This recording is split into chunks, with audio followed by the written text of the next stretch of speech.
खुदावंद यस्सु जिसमें होकर हम खुदा के बेटे और बेटियां ठहरते हैं, उसी के नाम में आपकी सलामती हो। जब आप अपना YouTube खोलते हैं तो सबसे पहले जो वीडियोस आपकी स्क्रीन पर शो होती हैं, ये उन चैनल्स की होती हैं जिनको आपने सब्सक्राइब किया होता है। तो इसलिए मैं आपसे दरख्वास्त करूंगा कि आप जरूर थिंक बिब्लिकली चैनल को सब्सक्राइब कीजिए, ताकि हमारी हर एक वीडियो जो हम अपलोड करते हैं वो आपकी स्क्रीन पर शो हो सके। और जैसा कि आपने नोट किया होगा कि हमारी कोशिश है कि हम बाइबल मुक़द्दस के उन मौज़ूआत पर बात करें जिनका ताल्लुक हमारी रोज़मर्रा की ज़िंदगी से है, या फिर उन सवालात के जवाब दें जो कि आप लोगों की तरफ से ही आते हैं, जो कदरे मुश्किल आपको बातें मालूम होती हैं, ताकि हम आसान लफ्ज़ों में आप तक पहुंचा सकें। और आज भी हमारे पास एक ऐसा ही सवाल है, और ये सवाल हमारी एक बेटी है जिनका नाम महविश नवीद है। इनका ताल्लुक इस्लामाबाद से है, और इन्होंने जो सवाल पूछा है वो ये है कि बाइबल मुक़द्दस में हम वाज़े तौर पर देखते हैं, मिसाल के तौर पर अय्यूब की किताब में, कि खुदा के फरिश्तों को खुदा के बेटे कहा गया, लेकिन इब्रानियों पहला बाब और उसकी 5 आयत में लिखा है कि खुदा ने फरिश्तों में से कब किसी से कहा कि तू मेरा बेटा है। तो क्या ये दो हवाले आपस में मुतसादम नहीं है? क्या इन दोनों बातों में तजाद नहीं पाया जाता है?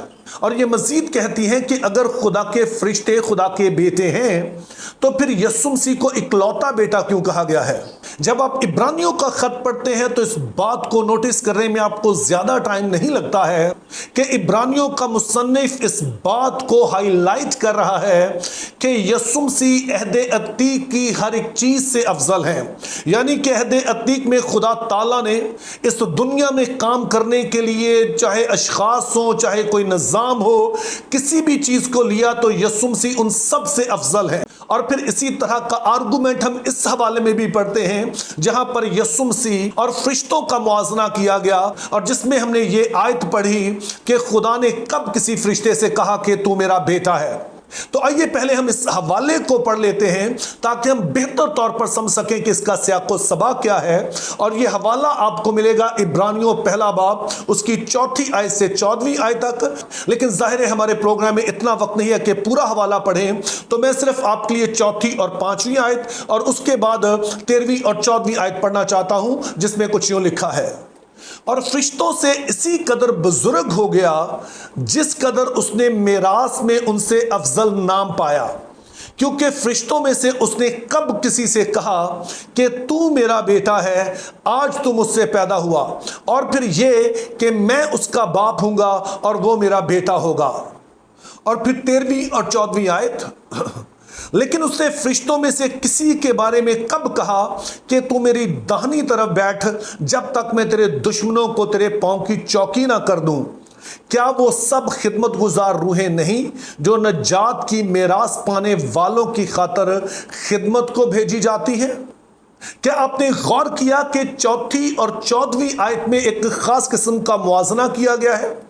क्योंकि 4 आयत में लिखा है कि यस्सु मसीह फरिश्तों से इसलिए अफजल है क्योंकि वो खुदा का वारिस है, और जो कुछ खुदा ताला का है वो खुद यस्सु मसीह का है।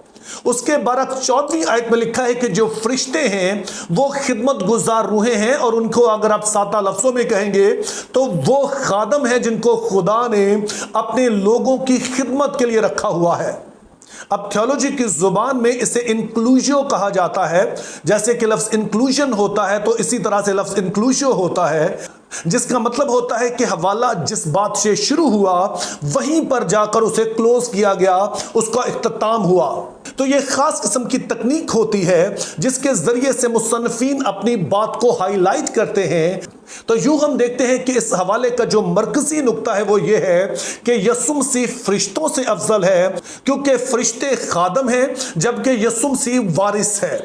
तो जब इब्रानियों का मुसन्निफ 4 बात में इस बात को हाईलाइट करता है कि यस्सु मसीह वारिस है, तो साथ ही फिर 5वीं आयत में वो कहता है क्योंकि फरिश्तों में से कब उसने किसी से कहा कि तू मेरा बेटा है। अब इस हवाले से 2 बातें हैं जो आपने जहन में रखनी है। पहले नंबर पर कि बाइबल मुक़द्दस में बेटे का लफ्ज जो है वो मुख्तलिफ मानों में इस्तेमाल हुआ है।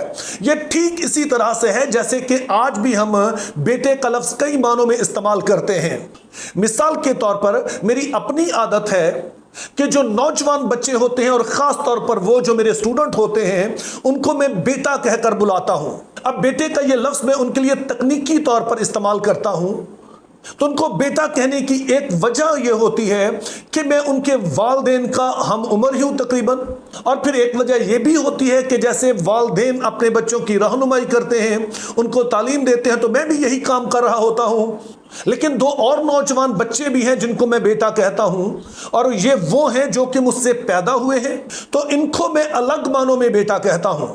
اب اگرچہ کہ میں اپنے اسٹوڈنٹس کے لیے اور بایولوجیکل بیٹوں کے لیے ایک ہی لفظ استعمال کرتا ہوں، لیکن دونوں میں فرق ہے.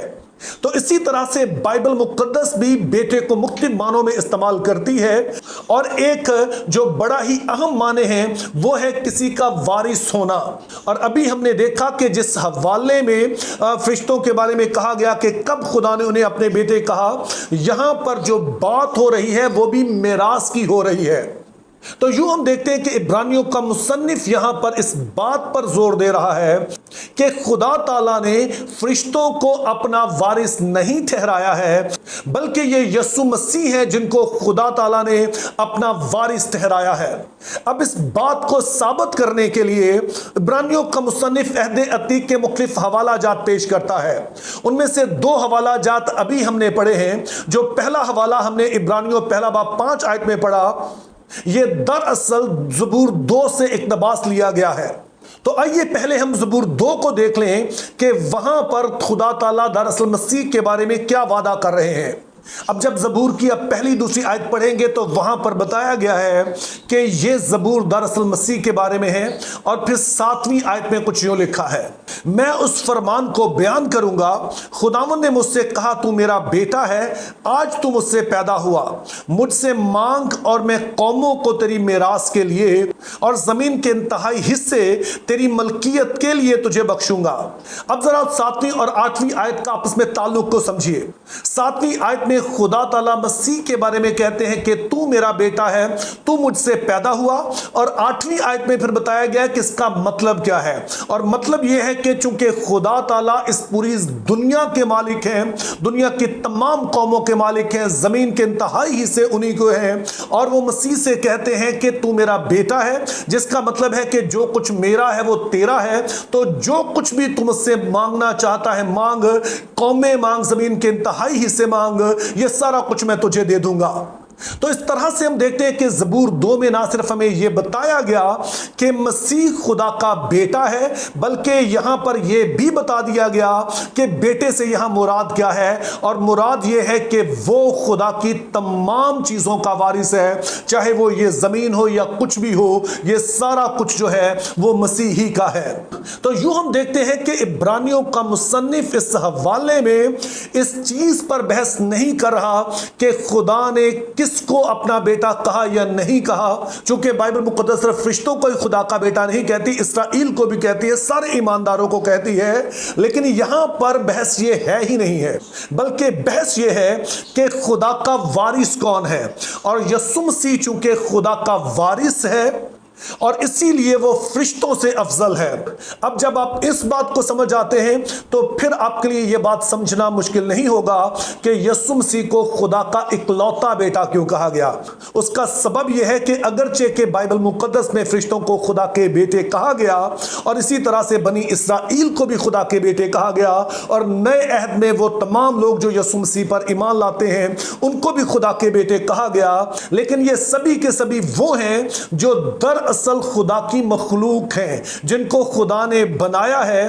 جبکہ یسوع مسیح باپ میں سے نکلا ہے، ٹھیک اسی طرح سے جیسے کہ ہمارے بچے ہم میں سے نکلتے ہیں، تو خدا یسوع باپ میں سے نکلنے کے سبب سے ایک خاص معنوں میں خدا کا بیٹا ہے، اور انہی معنوں میں وہ خدا کا اکلوتا بیٹا بھی کہلاتا ہے. Think biblically, live purposefully, have a very good day.